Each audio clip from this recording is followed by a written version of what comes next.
यंदा बातम्यात वारीबाबतच्या आषाढी वारीसाठी संत श्री तुकाराम महाराज पालखी सोहळा आज पंढरपूरकडे प्रस्थान ठेवतोय।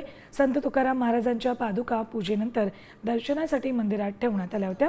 दरम्यान दुपारी 2:30 वाजता पालखी देहूतील मुख्य देऊळवाड्यातून पंढरपूरकडे निघेल।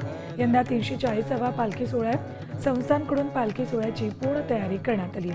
या सोहळ्यात सहभागी होणाऱ्या 500 दिंड्या कालच देहूत दाखल झाल्यात।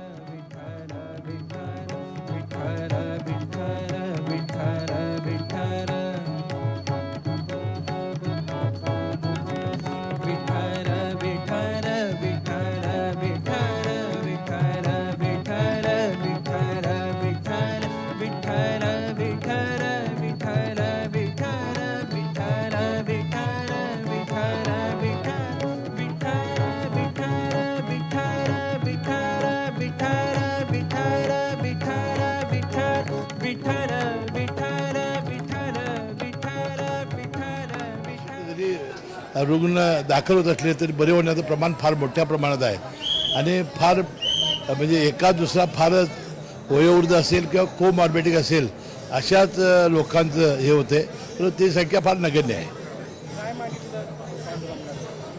मी मागितलं की सर्वांना सुखी ठेव, पाऊस चांगला पडू दे, परंतु पावसामुळे फार नुकसान होऊ नये, शेतकरी आणि सर्व लोक आनंदात राहावेत आणि ह्याच्यात राहावेत। आणि विशेषतः आज तुकाराम महाराजांच्या या पुण्यभूमीत येऊन मी पावन झालेलो आहे। मला वाटते त्यांची वैकुंठ गमनाचा 375 वर्ष आहे। दरवर्षी तुम्ही वारीमध्ये चालता, यावर्षी चालणार आहात का? मी दरवर्षी वारीमध्ये जात असतो।